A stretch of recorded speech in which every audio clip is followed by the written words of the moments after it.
चंदा में तुम ही तो दिए हो चांदनी, सूरज में उजाला तुम ही से, ये गगन है मगन, तुम ही तो दिए हो ये सितारे, ये जीवन तुम्ही न सवायोगे तो क्या कोई सवारे, ओ आनंद आए निर्गुण और न्यारे, तुम्हें निर्गुण का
वही पालन करता है, इसलिए हमें कृष्णाश्रय हो जाना चाहिए। नाथ सकल संपदा तुम्हारी, नाथ सकल संपदा तुम्हारी,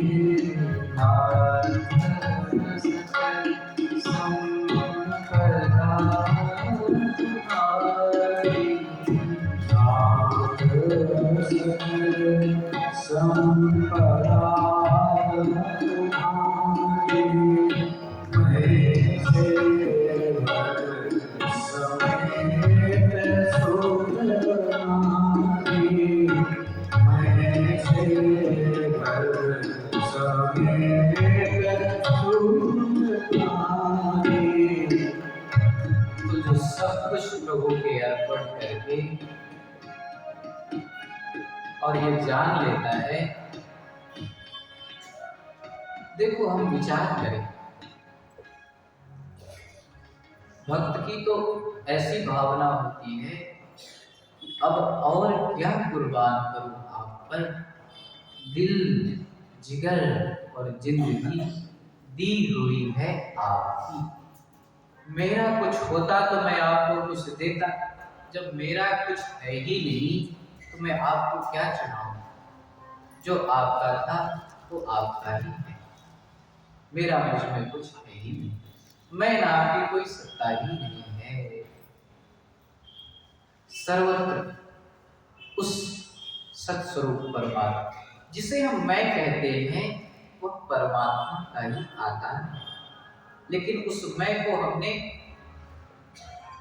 विपरीत दिशा में जोड़ लिया है। उस मैं को हमने शरीर के साथ लगा लिया है, संसार के साथ लगा लिया है, मन के साथ, बुद्धि के साथ लगा लिया, प्रभु के साथ हटा दिया, बस वहां जोड़ लिया।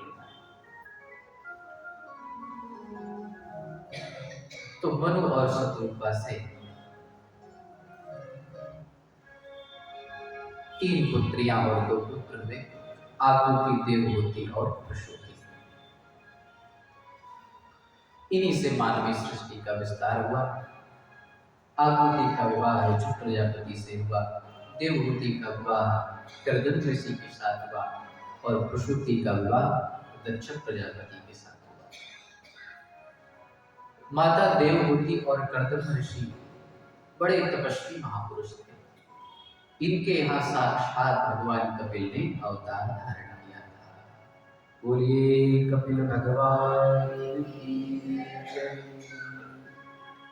पुत्र रूप में तो भगवान कपिल आए और उससे पूर्व इनके यहाँ 9 कन्याएं जन्मी थी, जिनका विवाह भगवान ब्रह्मा जी के जो मानस पुत्र थे, मानस ऋषि पुत्र थे, उनके साथ संपन्न हुआ। नारद जी तो सन्यासी है, उनका विवाह हुआ नहीं।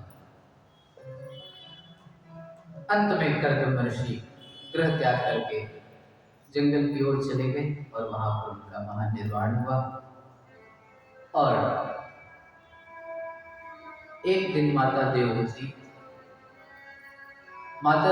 जानती है, क्योंकि ब्रह्मा जी पहले ही माता देवहूति से बता दिया था ब्रह्मा जी ने कि आपके यहाँ आपके गृह में साक्षात भगवान जन्म लेंगे। तो माता देवहूति जानती है कि मेरा पुत्र साक्षात परमात्मा है। तो एक दिन हाथ जोड़ करके भगवान कपिल के समक्ष माता देवहूति पहुंची। इस संसार में पहली ऐसी घटना है जो ज्ञान प्राप्त करने के लिए, उपदेश प्राप्त करने के लिए, अपने अज्ञान का अंधकार मिटाने के लिए एक माँ अपने पुत्र को गुरु मान करके उसके समक्ष पहुंची। माता देवहूति भगवान कपिल से कहती हैं,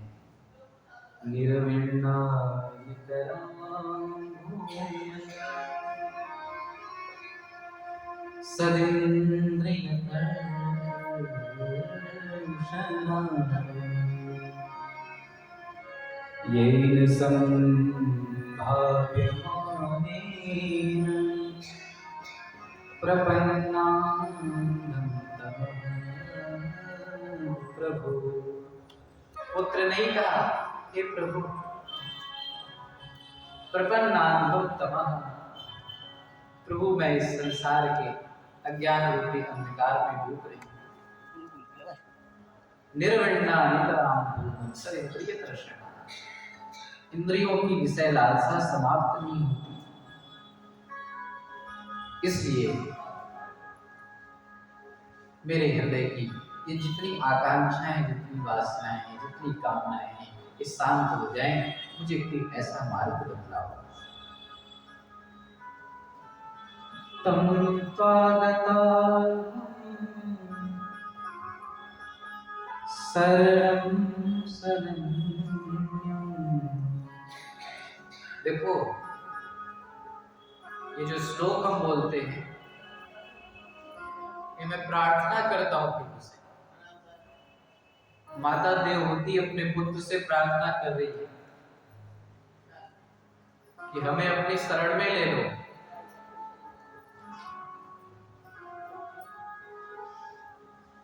तो हम सब भी प्रार्थना ही कर सकते हैं।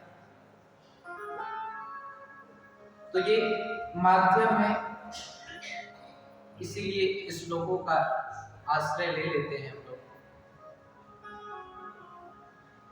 कि पुकार पहुंच जाए वहां तक। तो आप सब भी हमारे साथ एकाग्रचित्त होकर के प्रार्थना करें।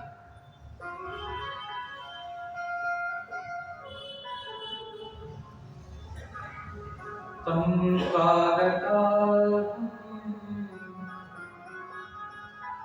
शरणं शरण्यं स्वभृत्य संसारतरो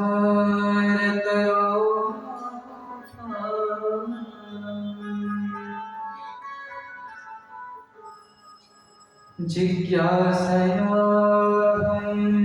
प्रकृति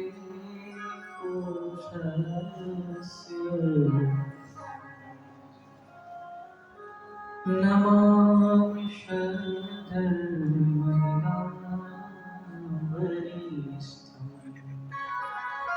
तत्त्वागतां शरणं शरणं। हे प्रभु, हम आपकी शरण में हैं।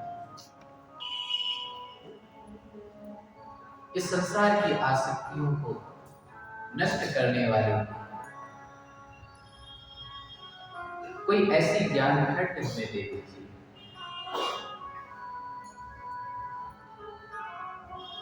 भगवान कपिल ने कहा, मां सबसे पहले सता प्रसंगान् मम वीर्य संविदो भवन्ति हृत्कर्णकार्यनाः।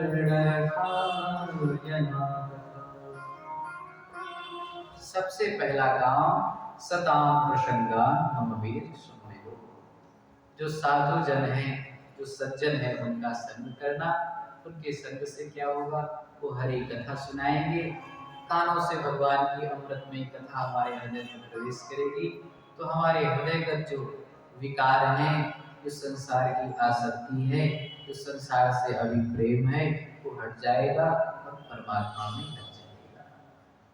अच्छा, तो सज्जन पुरुष की पहचान क्या होगी? संत की पहचान क्या होगी? तो कहते हैं तितिक्षवः कारुणिकाः सुहृदः सर्वदेवाः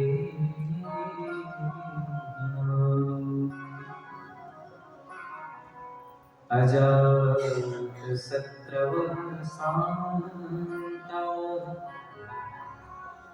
साधवः साधुभूषणाः।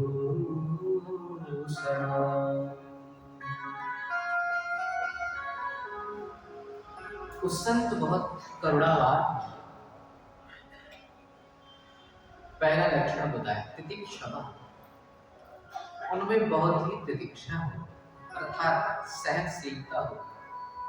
सर्दी गर्मी संसार के जितने भी सुख दुख हैं, उन सबको वो सह जाएगा। महावीर, भगवान महावीर के संबंध में एक कथा आप सबने सुनी होगी कि एक बार किसी ग्राम से गुजर रहे थे।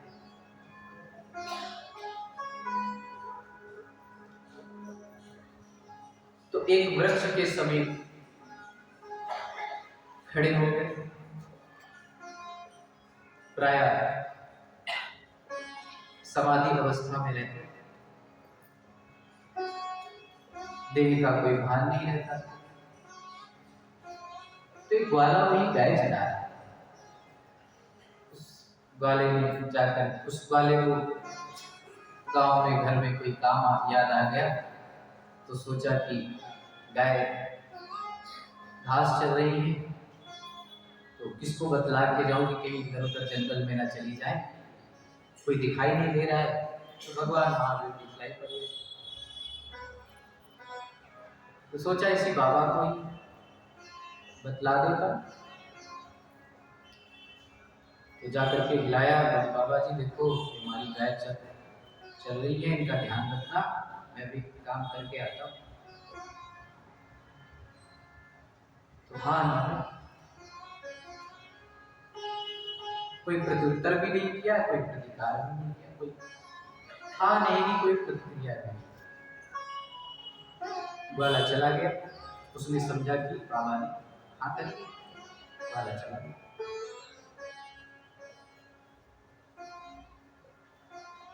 अब वो तो ध्यान में है, गाय का कोई होश नहीं है, गाय इधर उधर चली गई।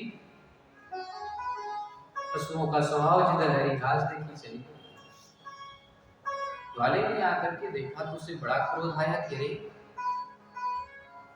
तो क्रोध में आकर के उसके पास कीले थी जिस पर वो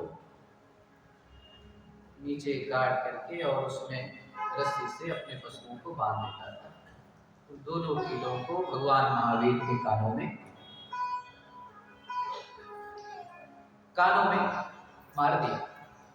खून का फुहारा छूट पड़ा, जैसे पहले वैसे अभी। तब भी कोई प्रतिक्रिया नहीं।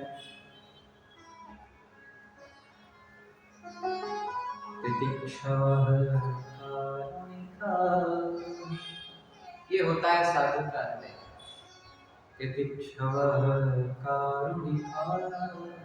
लेकिन ये संसार साधु को सत्य को मिटाने में कोई कसर छोड़ता नहीं है।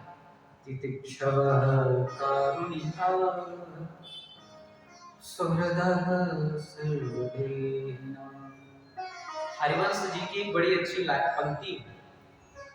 उन्होंने कहा कि मैं छिपाना जानता तो जग मुझे साधु समझता। मैं अगर अपने आप को, अपनी बुराइयों को आवरण में ढाक करके रखता तो ये जग मुझे साधु समझ लेता। लेकिन शत्रु आज बन गया है छल रहित व्यवहार। ये जो मेरा निष्कपट व्यवहार है, निश्चल व्यवहार है, यही मेरे लिए फांसी जैसा हो। सच्ची बात कही थी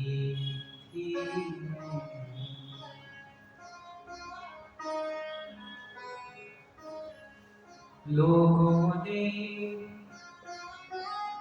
सूली पे चढ़ाया, मुझको जहर का प्याला पिलाया। सच्ची बात कही थी मैं।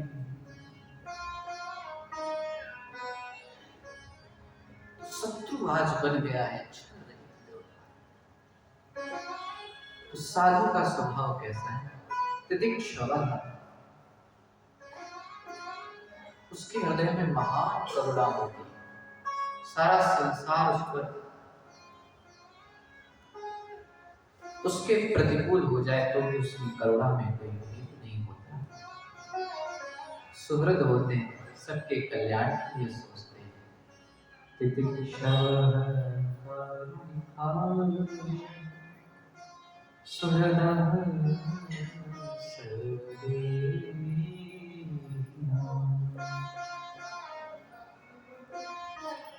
अजात सत्यवः शान्ता साधवः साधु सदा। तो जो ऐसे साधुजन हैं, माँ हमें उनका संग करना चाहिए, तो हमें भगवान की कथा का रसपान करने को मिलेगा और हमारा अंतःकरण शुद्ध हो जाएगा। हमें भगवान की सन्निधि का बोध हो जाएगा और वो हमें भगवान के ध्यान, भगवान के नाम जप की विधि बतलाएंगे, भगवान के ध्यान की विधि बतलाएंगे, कैसे उनकी उपासना करनी, ये सारी विधियां बतलाएंगे। और एक बात बड़ी प्यारी है, हम लोगों ने सुन रखा है कि स्वर्ग कहीं ऊपर है, नर्क की कहीं बाहर है। लेकिन भगवान कपिल कहते हैं अत्रैव नरकः स्वर्गः। बहुत ध्यान से सुनना। अत्रैव नरकः स्वर्गः इति मान्तः प्रचक्षते। हमारे उत्कृष्ट कर्म ही इस संसार में हमारे लिए स्वर्ग का निर्माण कर देते हैं। हमारी उपासना, हमारी साधना ही ये संसार स्वर्ग बना देती है, और हमारे पाप, हमारे कुकर्म ही हमारे लिए इस संसार में नरक का निर्माण कर देते हैं। अत्रैव नरकः स्वर्गः इति मान्तः प्रचक्षते।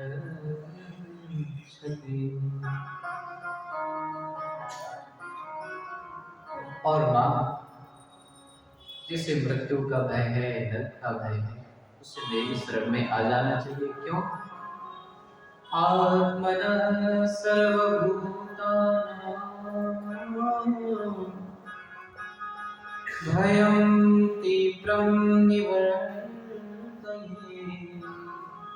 क्योंकि मैं सभी की आत्मा हूँ, और जो मेरा शरणागत हो जाता है, मेरा भजन करता है, मुझसे प्रेम करता है, उसे मैं सारे भयों से मुक्त कर देता हूँ। और माँ, एक बात और है, इस सारे जगत का नियामक, सारे जगत का ईश्वर मैं ही हूँ। कैसे? मद्भयात् पातिमातोऽयम्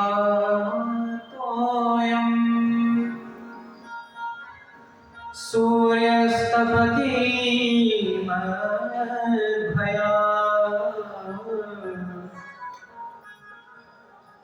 वर्षतेन्द्रो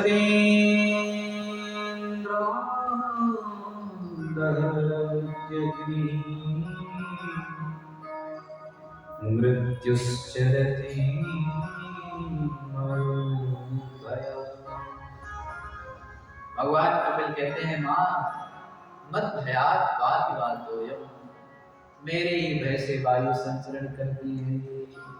वर्षति इंद्रो दहत्यग्निः, इंद्र वर्षा करता है, अग्नि चलती है, वायु संचरण करती है, सूर्य प्रकाश करता है, मृत्यु समस्त जीवों का जीवन हरण करती है।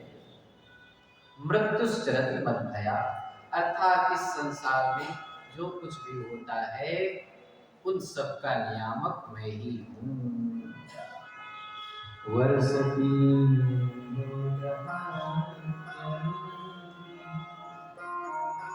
सूर्यस्तपति। सारे संसार का नियामक, सारे संसार का सृष्टा, सारे संसार का ईश्वर मैं ही हूँ। मेरे अतिरिक्त इस संसार में किसी की सत्ता नहीं है। और फिर आगे भगवान ने जो देह में आसक्त है, उनकी कैसी अधोगति होती है, उसका भी वर्णन किया। अष्टांग योग का वर्णन किया, प्रकृति पुरुष के विवेक का वर्णन किया। और एक बात बड़ी अच्छी बताई, भगवान कहते हैं कि जो प्रस्तर प्रतिभाओं में, अर्थात पत्थर की मूर्तियों में तो मुझे निहार लेते हैं, लेकिन जो मानव के द्वारा बनाई गई माधव की मूर्तियां हैं, उसमें हम माधव को निहार लेते हैं, देख लेते हैं। लेकिन जो माधव के द्वारा बनाई हुई मानव की मूर्तियां, अर्थात जितने भी ये सजीव प्राणी हैं, भगवान कपिल कहते हैं उसमें जो मुझे नहीं देख पाता, वो अगर प्रस्तर प्रतिमाओं की पूजा भी कर रहा है, तो उसकी पूजा वैसी है जैसे रात में कोई हवन कर रहा है। तमोज्ञायमामर्त्य कुरुते चाविडम्बनम्। जीवों के प्रति करुणा नहीं है, मार रहे हैं, हिंसा कर रहे हैं, हाँ, किसी को दुख दे रहे हैं, पीड़ा दे रहे हैं, भीतर द्वेष का भाव रख रहे हैं, यदि ऐसी भावना से हम पूजा उपासना कर रहे हैं तो भगवान कहते हैं उसकी जो उपासना है, उसकी जो पूजा है वो मात्र विडंबना है, उसमें कोई सार नहीं होता। इस प्रकार से भगवान कपिल ने अपनी माँ को उपदेश दिया और अंत में गंगा सागर की ओर प्रस्थान किया। माता देवहूति ने जीते जी ही जीवन मुक्ति को प्राप्त कर लिया। बोलिए कपिल भगवान की जय। जय श्री राम।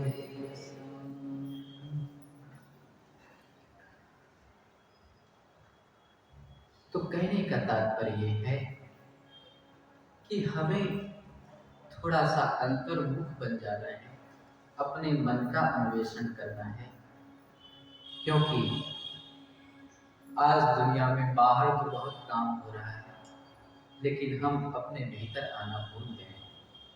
अपने भीतर आने का जो उपाय है, जो मार्ग है, ध्यान है, उपासना है, भगवान की भक्ति है, भगवान नाम संकीर्तन है। इन्हीं सबका आश्रय लेकर के चित्त को धीरे धीरे धीरे धीरे हम शांत करते जाएं, और जो भीतर कबीर कहते हैं, अरे सुनता नहीं धन की खबर, अनहद का बाजा बाजता, और जिस मन मंदिर अर्थात काया मन मंदिर बाजता, बाहर सुने तो क्या हो। ठीक है, आप सब यहाँ कथा सुन रहे हैं, कथा तो यहाँ सुन करके आप चले जाएं, लेकिन मैं निवेदन ही कर सकता हूँ, कबीर की ये लाइन आप याद रखिए,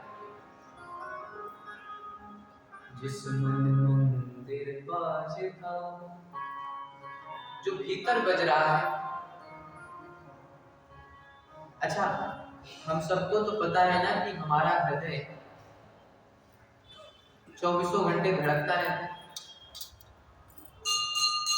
वो परमात्मा ही धड़क रहे, वो कुछ और नहीं है,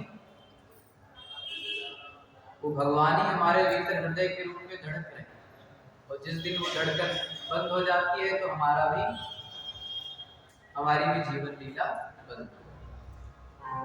कहने का तात्पर्य है, जो भीतर परमात्मा चैतन्य रूप में निवास कर रहा है, हमें उसकी धुन सुन लेना चाहिए। आइए कुछ क्षण भगवान नाम का आश्रय लेने, फिर आगे कथा में प्रवेश करें। नारायण नारायण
देखो, आज थोड़ा विलंब हो सकता है, तो आप सब थोड़ा आज धैर्य रखना, क्योंकि हमें भगवान कृष्ण के जन्म तक पहुंचना है।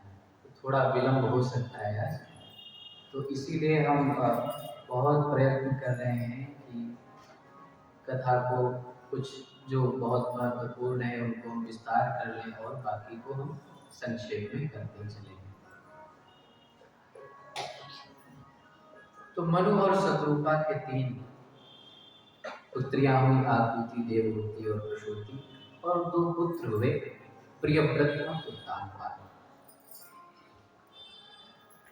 उत्तानपाद के यहाँ परम भक्त ध्रुव का जन्म हुआ। और आप सब जानते हैं कि ध्रुव को मात्र 6 वर्ष की अवस्था में भगवान का साक्षात्कार हो गया। माता ने अपमानित कर दिया। उत्तानपाद की 2 रानियां थी, सुनीति और सुरुचि। तो सुनीति को तो सुरुचि को तो ज्यादा प्रेम करते थे उत्तानपाद, और ध्रुव जो थे वो सुनीति के पुत्र थे। तो एक दिन खेलते खेलते उत्तानपाद के राजमहल में प्रवेश कर गए। तो सुरुचि ने देखा, तो ध्रुव ने देखा कि पिताजी सामने बैठे हुए हैं, तो जैसे ही उनकी गोद में बैठना चाहा तो सुरुचि को ईर्ष्या हो गई, तो ध्रुव को सिंहासन से नीचे उतार दिया।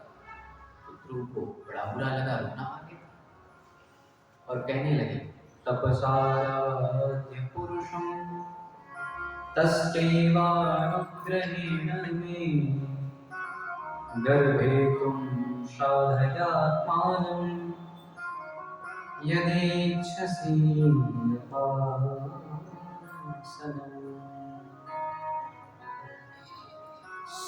सुरुचि कह रही है कि यदि तुम्हें इस राज सिंहासन की इच्छा है तो गर्भे तुम साधयामि, पहले तुम वन में जाओ, भगवान को प्रसन्न करो, फिर भगवान से वर मांगो, फिर हमारे गर्भ से जन्म लो, हमारे पुत्र बनो, तब जाकर के तुम्हें ये राज सिंहासन प्राप्त हो। क्योंकि सुनीति तो राजमहल से निष्कासित, उसे राजसी कोई सुविधा मिली नहीं। तो ध्रुव बेचारे अपने मित्रों के साथ रोते रोते आ गए और माता के पास आए। मातु सपत्न्या सदरुत्ते विद्धा स्वसनरसान्दधतो यथा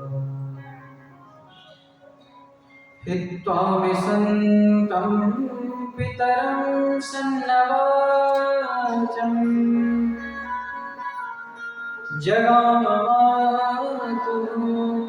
प्ररुदन् सकाशम्। रोते रोते भैया के पास गए। जब सुनीति ने देखा तो जो कमल के समान खिला हुआ था रोते हुए बच्चे को देखा तो कुमला गया, क्या हो गया हमारे बच्चे को। मित्रों ने बताया कि ऐसी ऐसी बात है। तो सुनीति ने कहा, देखो बेटा, अपनी माँ, सौतेली माँ के प्रति कोई बुरी भावना मत लाना, उन्होंने ठीक ही कहा है। अरे उन्होंने तो परमपिता की खोज के लिए तुम्हें प्रेरित किया है और सही ही कहा है। जीवन का तो परम ही लक्ष्य है परम पिता को पाना। अच्छा माँ, ऐसी बात है तो ठीक है, मुझे आज्ञा दो, मैं वन में जा रहा हूँ और उस परम पिता को प्राप्त करके ही लौटूंगा। और माँ से आज्ञा ली ध्रुव जी ने और चल पड़े। नन्हा सा बालक, घनघोर वन है, चारों तरफ हिंसक जीवों की दहाड़ने की आवाजें आ रही हैं, लेकिन क्षत्रिय बालक हृदय में शौर्य भरा है और सौतेली माँ ने जो कठोर वचन कहे हैं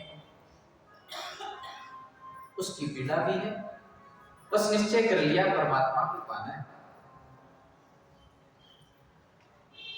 इधर नारद जी को खबर लग गई कि अरे कोई हमारे प्रभु को प्राप्त करने के लिए परमात्मा के मार्ग में चल पड़ा है, चलो चलो देखें तो कौन है।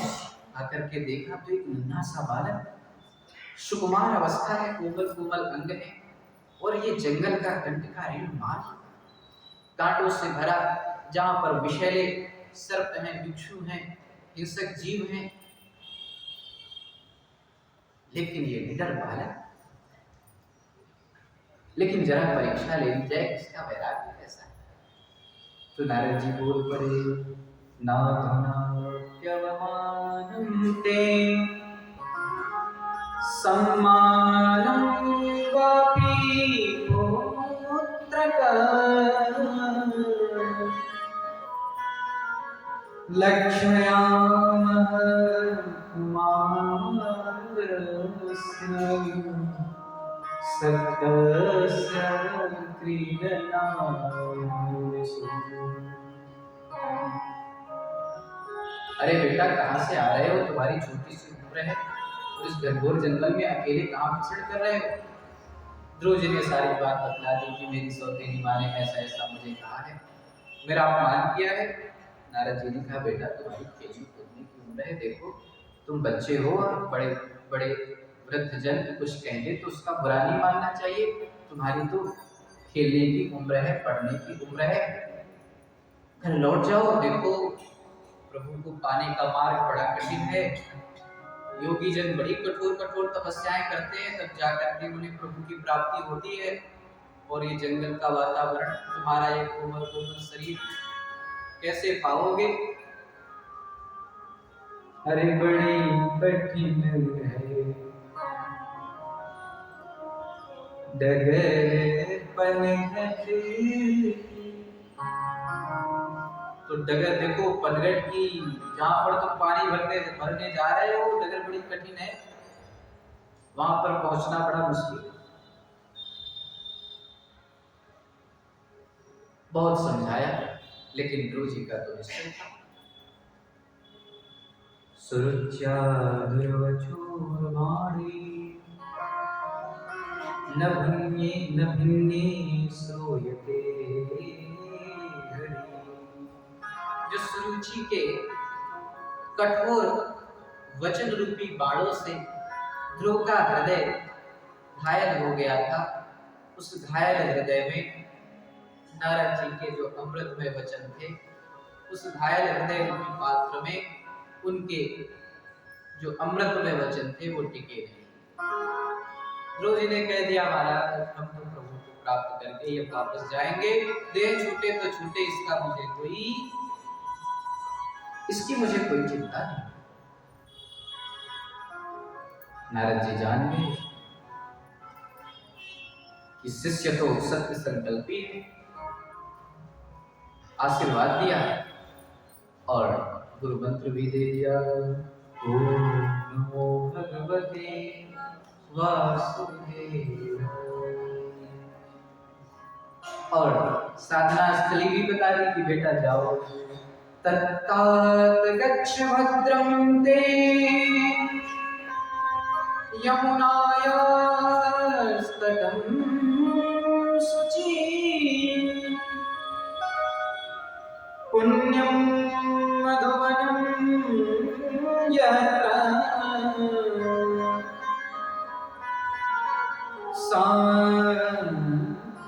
सान्निध्यं नित्यदा। पुण्यम मधुवनम यत्र सानिध्यम नित्यदा हरे। तुम मधुपुरी में जाओ, वृंदावन में जाओ, मथुरा में जाओ, यमुना के तट पर जाओ, जहाँ पर सानिध्यम नित्यदा हरे, जहाँ पर तुम्हें नित्य श्री कृष्ण की सन्निधि उपलब्ध होगी। गुरु का आशीर्वाद मिला, ययो मधुवनम पुण्यम हरिश्चरणचितम। भगवान के चरण कमलों से चिन्हित मधुवन की जो पावन भूमि है वहां पर पहुंच गए गुरु जी और नियम ले लिया, तिराक्रांते तिराक्रांते कपित्थ बदरासन। पहले महीने में तो क्या किया कि तिराक्रांते तिराक्रांते कपित्थ बदरासन। पहले महीने में 3 दिनों के अंतराल में फल खाए, फिर जब दूसरा महीना लगा तो फल का त्याग किया, फिर पत्तों का सेवन करना शुरू किया, पत्तों को खाना प्रारंभ किया, खरगोश आदि को खाना प्रारंभ किया। फिर तीसरा महीना लगा तो उसको भी त्याग दिया। फिर केवल जल पीना प्रारंभ किया। फिर तीसरा महीना भी बीत गया, चौथा महीना लगा तो जल का भी त्याग किया। अब केवल वायु का आहार करते हैं। पांचवा महीना बीता तो फिर वायु का आहार भी करना बंद कर दिया। और अब तो ऐसा प्राणायाम के कितने भेद होते हैं, रेचक, पूरक और कुंभक। ये होता है ना प्राणायाम।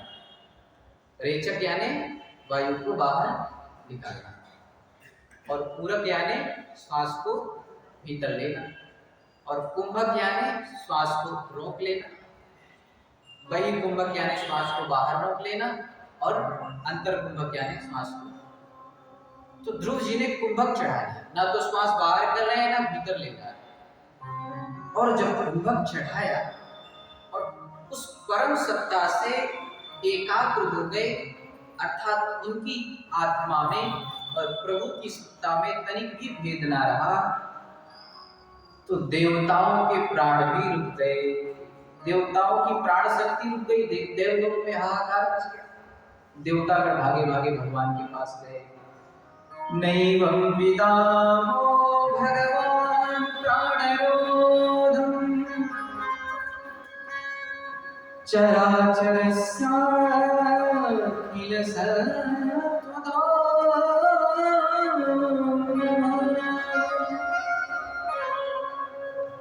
विधेहितं नो व्रजनापि मोक्षम् प्राप्ता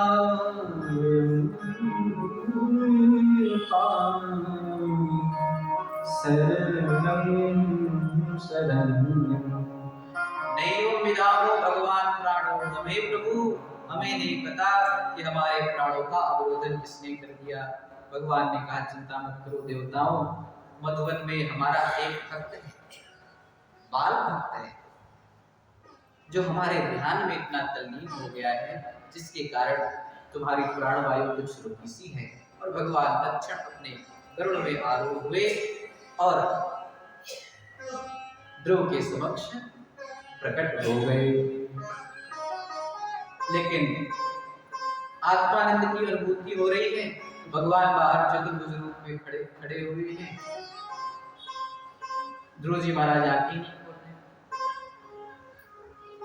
भगवान समझ गए तो भीतर की झांकी को अदृश्य किया, और तब जाकर के ध्रुव जी महाराज ने आंखें खोली। और जब आंखें खोली तो भगवान के स्वरूप को निहारते रह गए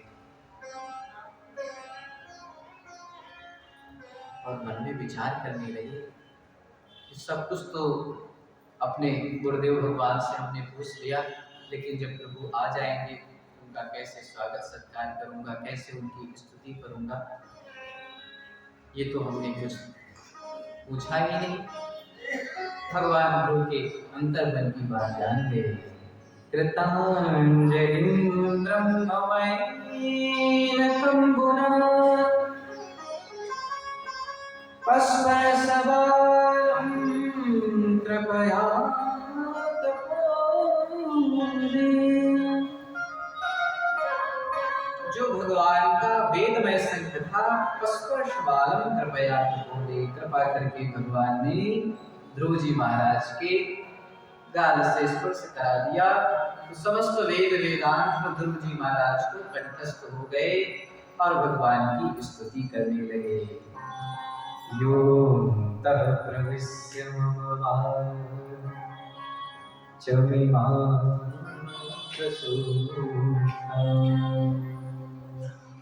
संजीवयखिल शक्तिधर स्वधाम अन्याश्च हस्तचरण श्रवण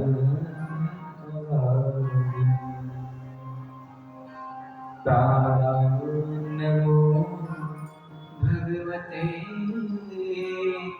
पुरुषाय तुभ्यम्। सुखदेव कहते हैं कि जब ध्रुव जी भगवान को देख रहे हैं तो भगवान की बाकी झांकी देख करके देखो एक बालक के मन में कैसा भाव आ रहा है प्रभु के प्रति। ध्रुव जी महाराज को ऐसा लग रहा है कि भगवान को पी जाऊं, भगवान को अपने भीतर समाहित कर, मैं और प्रभु एक हो जाऊं। निगाहे मिला देखो जी चाहता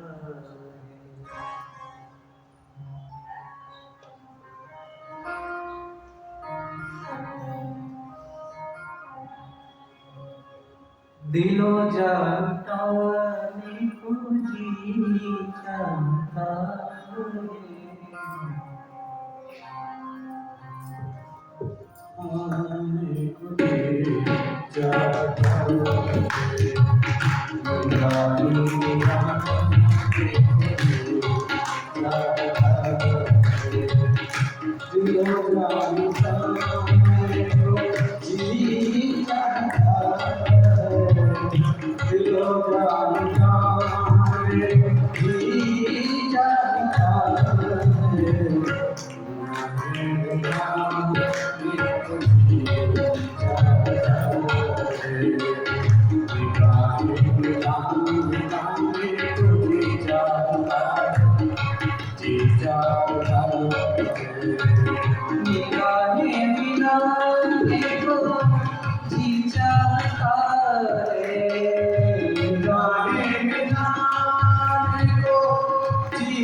हे प्रभु, आपने हमारे हृदय में प्रविष्ट होकर के ये जो हमारी सुप्त वाणी थी उसको जागृत कर दिया है।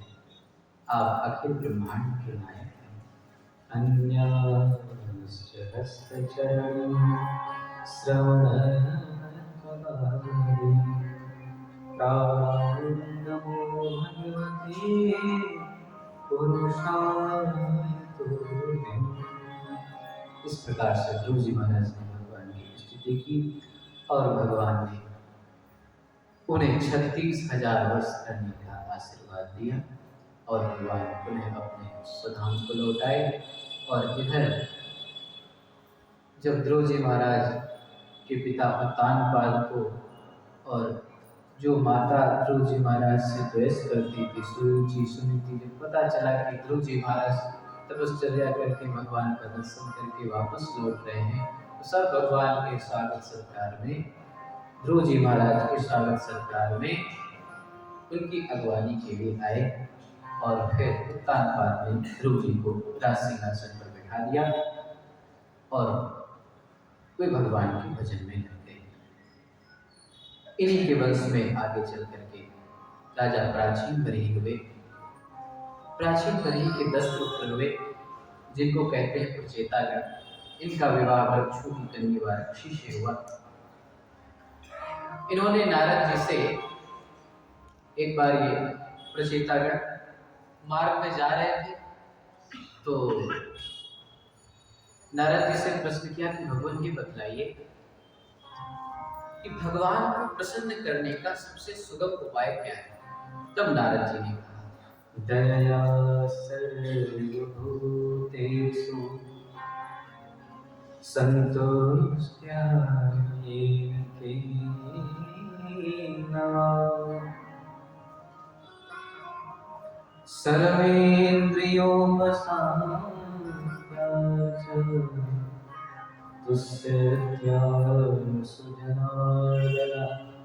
दया सर्वभूतेषु, जो समस्त भूत प्राणियों के प्रति करुणा का भाव रखता है, जैसे भी परिस्थिति जीवन में आए उसमें संतोष रखता है और अपने मन को शांत रखने की कोशिश करता है। तो सत्यासु जनार्दना, उससे भगवान बहुत ही शीघ्र प्रसन्न हो जाते हैं। ये तो रहा उत्तानपाद का चरित्र।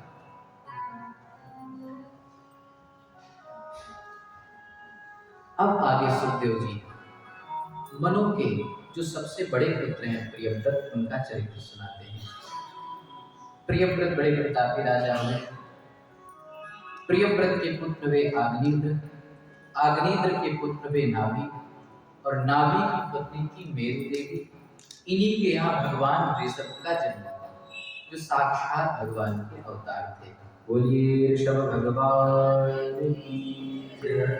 इनका विवाह इंद्र की पुत्री जयंती से हुआ और इन्हीं के यहाँ महाराज भरत का जन्म हुआ। बोलिए श्री कृष्ण कन्हैया की जय। जय श्री राधे।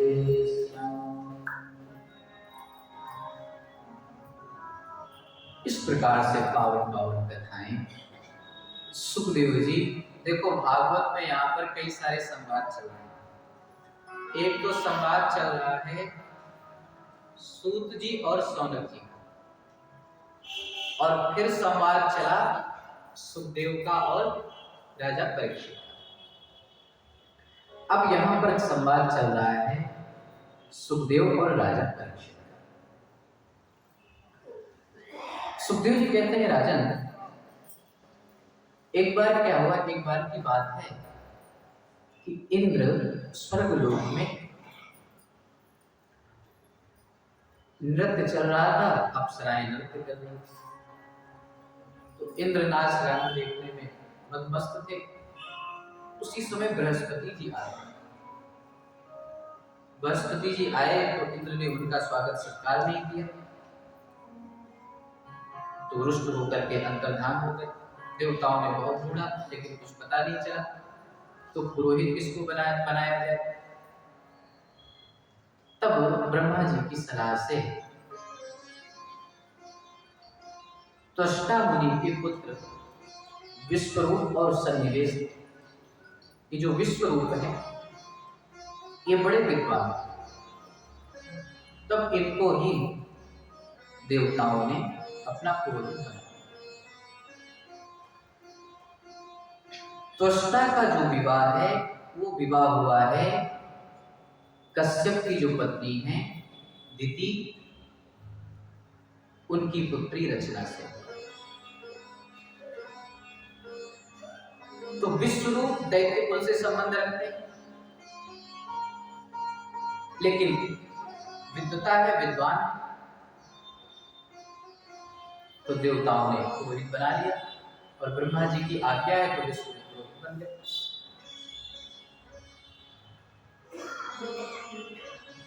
अब ऐश्वर्य और समृद्धि के लिए इंद्र ने यज्ञ करवाया तो विश्वरूप क्या करते हैं कि देवताओं के लिए आहुति तो देते ही हैं, लेकिन धीरे से, क्योंकि दैत्यों के प्रति मोह है,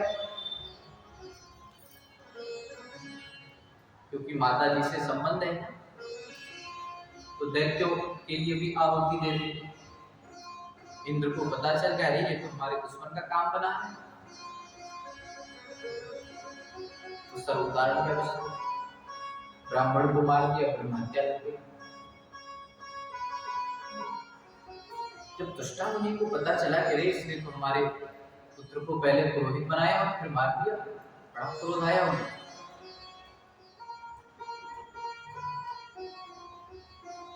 और एक यज्ञ किया और उस यज्ञ से भयानक असुर पैदा किया जो इंद्र को मारने वाला। तो ऐसा असुर जिसका नाम हुआ वृत्रासुर, जैसे ही प्रकट हुआ पहुंचा स्वर्ग, कोई भी देवता उसके सामने टिक ना पाए, इतना बलशाली। दौड़े दौड़े भगवान के पास गए, ब्रह्मा जी से बोले कि प्रभु कोई उपाय बतलाइए, बड़ा शक्तिशाली दैत्य है, मरता ही नहीं।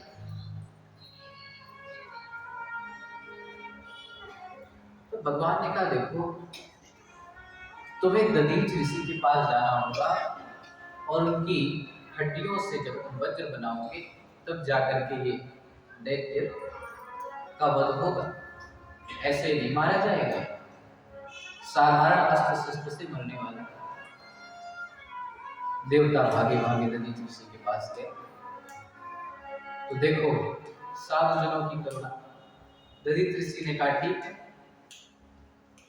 और बैठ गए। गौ ने उनके शरीर को जो भी चिकित्सा होती है उन्होंने देह का परित्याग कर दिया और देवता की हड्डियों को ले आए, उससे वज्र बना। और इंद्र अब वृत्रासुर के सामने युद्ध करने को लिए।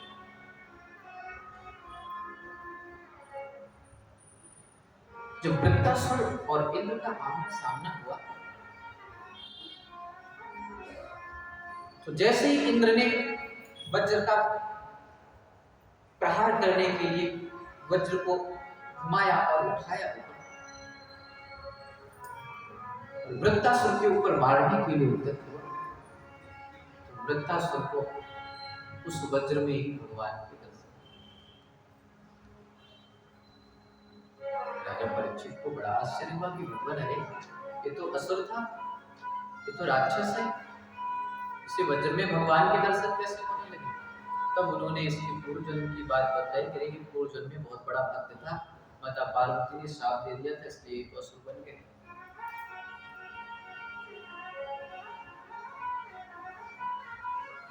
जब वज्र इंद्र ने हवा में उठाया और मारने के लिए उद्यत हुआ, उसे उस दधीच में और महात्मा के अंगों की, दधीच जैसे तपस्वी, तपश्चर्या करने वाले देवर्षि, ब्रह्मर्षि, महापुरुष, तो उनके अंग में भी चमत्कार है। उस असुर को उसमें दर्शन होने लगे भगवान के। जब भगवान के दर्शन होने लगे तो वृत्रासुर युद्ध इंद्र को भूल गया कि मैं युद्ध भूमि में हूँ, ये भी भूल गया। वो तो भगवान की रूप सुधा को अपने नेत्रों के द्वार से अमृत, भगवान की रूप माधुरी को पीने लगा और भगवान की बड़ी प्यारी स्तुति की।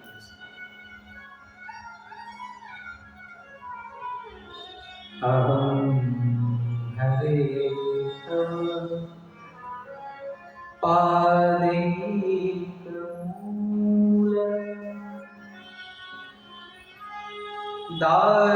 दासानुदासो भवेन्नासो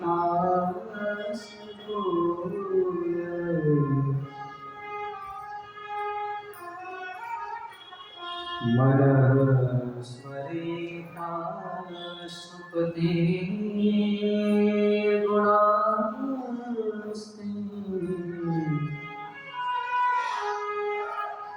गणितवा कर्म करो तुकाय। अहम हरे तव पादे। हे हरि, देखो एक असुर की कैसी भावना। हे हरि, दासानुदासो भवितास्मि भूय। हे प्रभु, मुझे आप जो आपके चरणों के दास हैं उनका दास बना दो। मनः स्मरेता सुपतेर्गुणास्ते।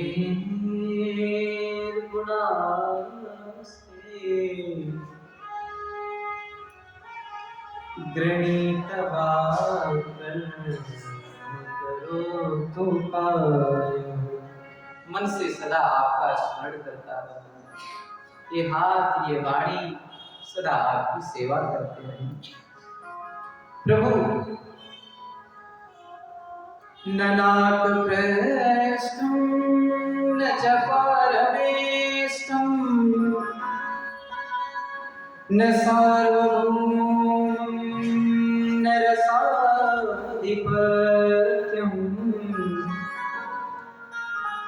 न योगसिद्धिं न पुनर्भवम् वा। समञ्जसत्वा विरहियकांक्षिता। वृत्तासुर कह रहे हैं, न नाक पृष्ठम न च पारवे। ना तो मुझे स्वर्ग चाहिए, ना तो सकल भूमि का साम्राज्य चाहिए, न योग सिद्धि चाहिए, फिर क्या चाहिए? समंजस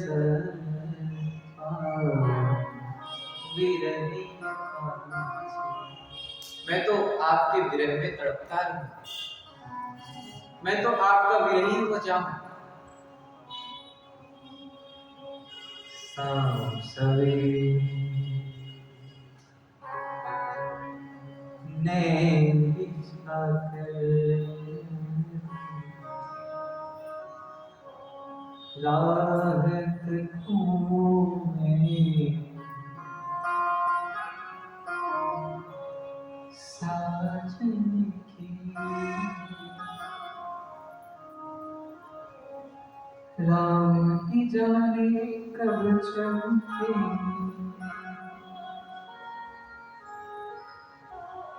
किस्मत मेरे आने की। बस हे प्रभु, कि जितना भी जीवन है आपकी प्रतीक्षा में, आपके इंतजार में। राहत खूने साजन की।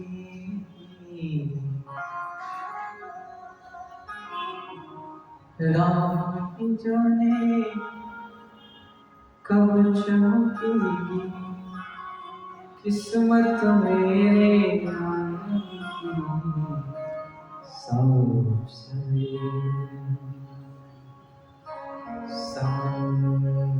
समंजसत्वा विरहियकांक्षिता।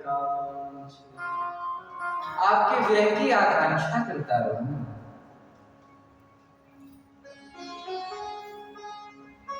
कैसे आपकी प्रतीक्षा करूं?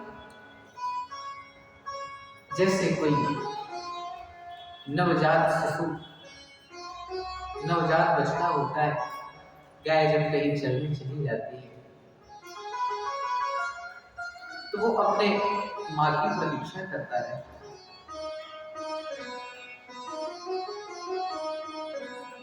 कोई पक्षी जैसे घोंसले में बैठा हुआ जिसके पंख नहीं आए हैं, अभी जो उड़ नहीं पाता है, वो अपनी माँ की प्रतीक्षा करता है।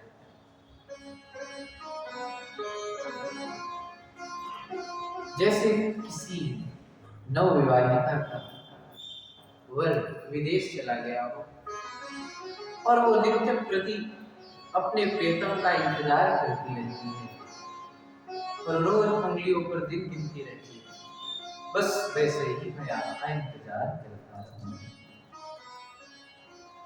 अजात पक्षा इव मातरः स्तन्यं यथा सतरा क्षुधाय प्रियं प्रियेव व्यसितं विसन्नाय मनोरविन्दाक्ष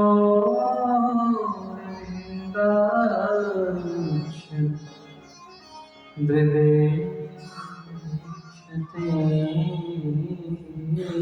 त्वाम्। हे कमलनयन, आपको आपके दर्शनों की ऐसे ही अभिलाषा है। इस प्रकार से वृत्तासुर ने भगवान की बड़ी प्यारी स्तुति की और इंद्र ने उसी वृत्त से वृत्तासुर का वध कर दिया। वृत्तासुर का उद्धार हो गया। बोलिए श्री कृष्ण कन्हैया की जय। जय जय श्री राम। राजा परीक्षित को बड़ा आश्चर्य हुआ कि भगवान, अरे एक असुर का ऐसा भगवान के प्रति भाव। लेकिन मैंने तो सुना था कि भगवान तो पक्षपात नहीं करते। बताओ, भगवान के प्रति इतना प्रेम रखने वाला भगवान को रक्षा करनी चाहिए थी इसकी। लेकिन ये असुर था, दैत्य था, इसलिए इसके लिए आए नहीं भगवान, और इंद्र ने इसको मार दिया। तो क्या भगवान भी पक्षपात करते हैं क्या? सुखदेव महाप्रभु बोले, अरे नहीं, ऐसा नहीं है। देखो, भगवान का तो सिद्धांत है, उनको जो जैसे प्रेम करता है तो भी उसको वैसे ही प्रेम करते हैं, ऐसी बात नहीं है। लेकिन सबका अपना अपना प्रारब्ध होता है, तो प्रारब्ध के अनुसार उसको वैसी गति मिलती है। प्रारब्ध भोगना ही पड़ता है। अब तुम्हें ये शंका हो ही गई है, तो मैं तुम्हें एक दैत्य कुल में उत्पन्न हुए भक्त की भी कथा सुना देता हूँ। जब से भगवान ने हिरण्याक्ष का वध किया है, हिरण्याक्ष और हिरण्यकशिपु ये दो भाई थे। तो भगवान ने हिरण्याक्ष का वध कर दिया, तो हिरण्यकशिपु तब से भगवान को अपना पक्का दुश्मन, वैरी मानने लगा। अब सोच रहा है कि बदला कैसे लो। बदला लेने के लिए वैसा सामर्थ्य भी होना चाहिए, वैसी शक्ति होनी चाहिए। तो भगवान से बदला लेने के लिए लोग भगवान को पाने के लिए तप करने जाते हैं, और ये भगवान से युद्ध करने के लिए कि मैं ऐसी शक्ति प्राप्त कर लूं कि नारायण भी हमारे सामने न टिक पाए, तो मद्राचल पर्वत पर तप करने के लिए जाकर के बड़ा कठोर तप किया। ब्रह्मा जी प्रकट हुए और बोले, ऐसा कठोर तप किया। भागवत में सुखदेव जी कहते हैं, राजन सारे शरीर में दीमक लग गई, सिर्फ इसकी दो आंखें टिमटिमाती भी दिखाई पड़ रही। ब्रह्मा जी ने देखा तो आकर के बोले, उत्तिष्ठ भद्रं ते तपः सिद्धूसिकाश्यपम्। अरे सिद्धो, उत्तिष्ठो, अरे उठ जाओ, काश्यप नंदन काश्यप, उठ जाओ, तुम्हारा तप सिद्ध हो गया। बताओ क्या चाहिए तुम्हें, कौन सा वर चाहिए, किस लिए इतनी कठोर तपस्या कर रहे हो? तो जो भीतर भरा हुआ था बाहर निकाल दिया। तामसी साधना थी, तो वरदानों की झड़ी लगा दी, न दिन में मरो, न रात में मरो, न ऊपर मरो, न नीचे मरो, न अंदर मरो, न बाहर मरो, न दिन में मरो, न रात में मरो। आपकी बनाई हुई सृष्टि में किसी से न मरो, न पशु से मरो, न नर से मरो, न अस्त्र से मरो, न शस्त्र से मरो। 12 महीनों में किसी महीने से न मरो। पूरा आयोजन अमृत तत्व को पाने का कर लिया। लेकिन अमृत है क्या, आपको पता नहीं। देह को अमर बनाने के लिए पूरी योजना इसकी। ब्रह्मा जी सुन करके तो बोले, अरे ये तो बड़े दुर्लभ वरदान है, लेकिन तुम्हारी तपस्या भी बड़ी कठोर है, इसलिए जाओ, तुम्हें ये सारे वरदान हमने दी। वरदान पाकर के बलशाली हो गया हिरण्यकशिपु और आए, आकर के समस्त देवताओं को बंदी बना लिया, सारे देवताओं से चाकरी करवाता है, समस्त देवताओं को अपने अधीन कर लिया, सारे देवता इससे परेशान रहते हैं। और इन्हीं के यहाँ इनकी पत्नी का नाम है कयाधु, जिनके गर्भ से भक्त प्रहलाद का जन्म हुआ। ये जब तपस्या के लिए चला गया था तो इधर इंद्र आकर के माता कयाधु का हरण करके ले जा रहा था। तो मार्ग में देवर्षि नारद ने इंद्र को डांट फटकार लगाई और वहां से माता कयाधु को अपने आश्रम में ले आते हैं और वहां पर उनको खूब सदुपदेश देते हैं। और फिर जब हिरण्यकशिपु आ जाता है तो माता कयाधु उन्हें हिरण्यकशिपु के महल में आ जाता है। प्रहलाद का जन्म हुआ और जैसे दैत्यों के विद्यालय होते हैं, छल कपट की जो विद्या पढ़ाई जाती है, क्योंकि प्रहलाद को गर्भ से ही देवर्षि नारद के सत्संग मिले हैं, तो उनमें भक्ति का बीज है, भक्ति के संस्कार हैं। तो छल दर्प पाखंड की विद्या, अब दैत्य कुल में जन्मे हैं तो स्वभावतः पढ़ना तो पड़ेगा। तो हिरण्यकशिपु ने प्रहलाद जी को षंडामर्ग के द्वारा जो संचालित गुरुकुल है उसमें ये साम दाम, ये जो पाखंड की विद्या है, साम दाम दंड भेद इत्यादि जितने भी होते हैं उन सबको पढ़ने के लिए प्रहलाद जी सुन लेते हैं, इस कान से सुनते हैं और इधर से निकल जाता है बाहर, कुछ भी आत्मसात नहीं करते, क्योंकि जो आत्मसात करने वाली चीज है उसको तो पहले से उन्होंने आत्मसात कर रखा है। गुरुकुल में छुट्टियां हुई, अवकाश के दिन आए, तो षंडामर्ग जी प्रहलाद जी को छोड़ने के लिए आए। माता कयाधु ने प्रहलाद जी का सुंदर श्रृंगार किया, सुंदर वस्त्र आभूषण अलंकार धारण करवाए और अब आ जाओ बेटा, पिताजी से मिल करके आओ। प्रहलाद जी गए, पिताजी को प्रणाम किया। हिरण्यकशिपु ने देखा तो हृदय से लगा लिया, गोद में बैठा लिया और पूछने लगा, बेटा बताओ तुमने गुरुकुल में कौन कौन से पाठ पढ़े? तो प्रहलाद जी ने कहा, पिताजी हमने एक बहुत अच्छा पाठ पढ़ा। कौन सा? तत्साधु मन्ये सुरवर्य देहिना सदा समुद्रे नदिया सगृह हित्वा पातं गृहमन्धकूपम् वनं गतो